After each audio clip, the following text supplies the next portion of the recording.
Tonight's keynote speaker is going to take things to the next level. A passionate champion of growing the Canadian supply chain through the inclusion of Aboriginal and minority suppliers, our keynote has been named one of Diversity Canada's most influential women in diversity and human resources. Please welcome inaugural 2021 Powerful Women Award winner, the President and CEO of Canadian Aboriginal and Minority Supply Council, Cassandra Dorrington. If they don't give you a seat at the table, bring a folding chair.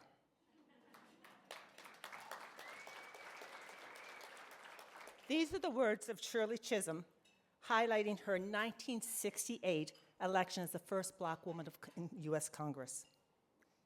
These words capture the spirit of what it truly means to be a powerful woman. Power is not about waiting to be invited. It's not about being chosen. It's about choosing yourself. Good evening. To the organizers of this extraordinary evening, thank you. To the sponsors who believe in celebrating women's leadership, thank you. And to the past winners and the current year's winners, congratulations, ladies. Yes.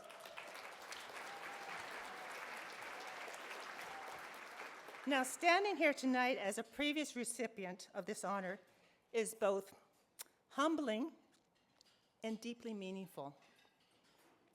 I remember sitting in your seat. I remember the pride, the gratitude, the quiet reflection. And I remember the moment afterwards when the applause had ended, asking myself the question, now what? Because when you are recognized as a powerful woman, this word settles on your shoulders somewhat differently. It carries weight. It carries expectation. It carries responsibility. I came to understand that this award was not just about an acknowledgement.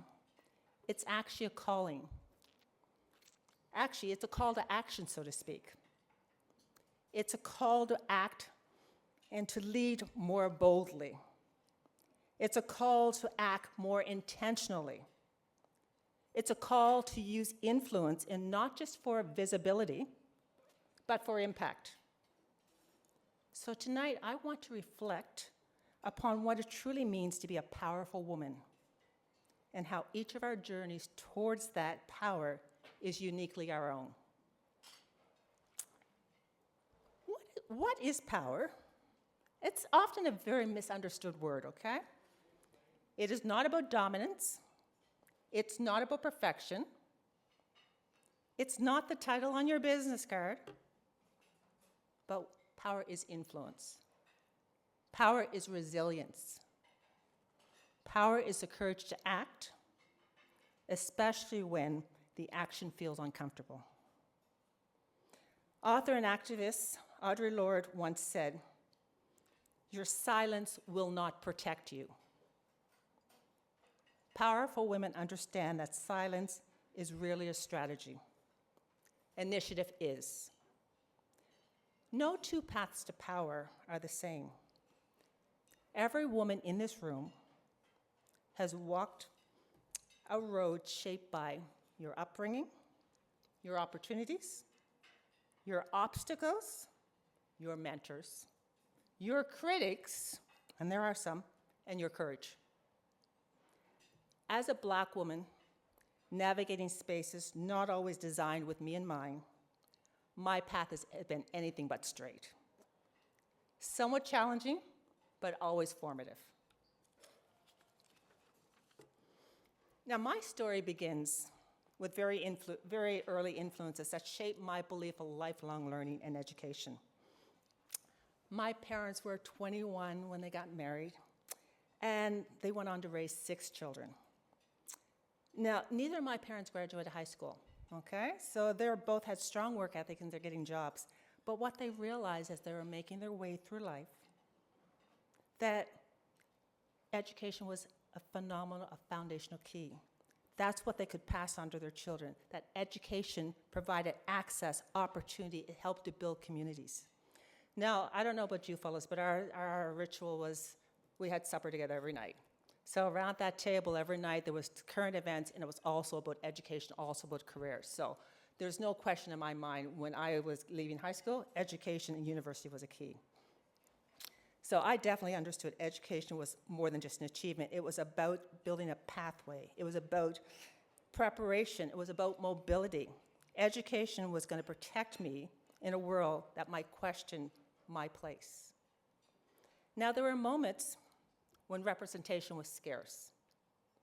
There's moments when I didn't see many people who looked like me in powers of influence, and moments when the doubt could have equally redirected my ambition. But I learned very early on that perfect conditions were not a strategy. Action was. So needless to say, I'm off to university with intention, okay? Not just, when I was young, I loved languages, okay? I was gonna be an interpreter.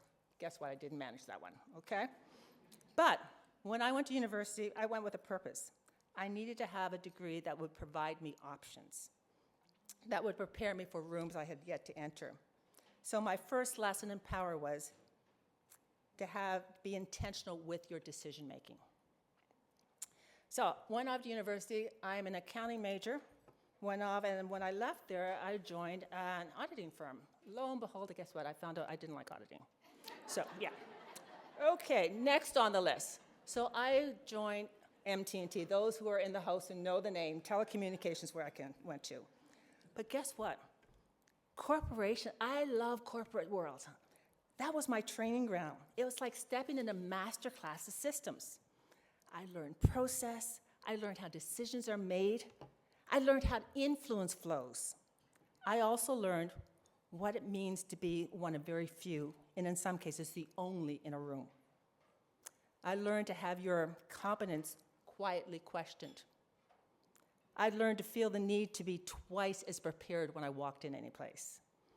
I also understand that excellence was not just encouraged, it was required. There were some conference rooms where I had to decide whether to be silent or whether to speak. Guess what? I chose to speak. Not always comfortably, not always perfectly, but I always chose to speak consistently. Each time I showed up, I came prepared. It was necessary to build the credibility I had. What I realized in the corporate world is that many people will leave it because it's not for them. I chose to master the system rather than resent the system. Because guess what? Powerful women do not just critique systems, they learn them well enough to influence and change systems. Corporate world taught me discipline, it taught me strategy, and they taught me that you can build a network that's rooted in mutual respect. I left there with a lot of friends and colleagues that really helped me along the way. Before I left the corporate environment, I went to do my executive MBA. Anyone who's done that knows that those are sleepless years you spend. You know, you're at 2, 3 o'clock in the morning completing your assignment because you're working at the same time you're doing this. But guess what? Those learnings, those conversations, those assignments, I wouldn't give that up for the world. I love that. And it positioned me for the way forward. I knew when I graduated, I couldn't go back to my old job because I had changed. I wasn't the person. So I moved on, and guess what? Next move in my list, consulting. Well, I bit off a lot there. Okay. This is a very different animal when you move in the world of consulting. There is no organizational safety net. And there's no predefined path for this. Expertise, credibility, confidence, and the willingness to put yourself forward. It was there that my range of tools broadened. I learned strategy. I learned advisory services. I learned how to problem solve across industries. I also learned how to adapt very quickly. You get thrown in those situations, you better figure that out. Also, how to listen very intently, because you're listening for where are the clues that you're going to be able to pull to be able to help them deliver. And I had to deliver consistently. it was during this time I learned that confidence is not built in comfort, but in challenge. Brené Brown reminds us, courage starts with showing up and letting ourselves be seen. Consulting demanded that I be seen fully. Invisibility sharpened my skills and my words. So I was there long enough to sort of learn my ABCs of consulting. Guess what? I decided to become an entrepreneur. Crazy, however that is. My sister and I, two of us jumped in there together. Now, I grew up small town Nova Scotia. There were no entrepreneurs in my family. We were all blue-collar workers, right? So my father, of course, said, "What the devil do you think you're doing?" But entrepreneurship is where theory meets risk, where vision meets execution. No one hands you opportunities. You create it, you pitch it, you negotiate it, you refine it, you defend it. Entrepreneurship sharpened my business development skills, my business acumen. It strengthened my ability to customize solutions. It required global thinking and expanded my reach beyond borders. It was when we were in the entrepreneurship, Cynthia and I, we were going to just do our little consulting business in Nova Scotia. We were good, we knew our territory. Then we were going to do Atlantic. One of our advisors said, "Well, you should go on a trade mission." We never thought about that. Okay, we'll try that out. So we went off with 20 other people. Lo and behold, we get down there, we're a week on a trade mission. We come back with a signed deal with a client that had us working in the Caribbean for the next 6 years there afterwards. So entrepreneurship and consulting allowed me to see the work I could do here, I could actually do in other places as well and still deliver it for what they needed. Entrepreneurship also, though, it deepened my understanding that economic power is foundational. If you have economic power, it creates leverage, it creates sustainability, it actually allows you to build generational wealth.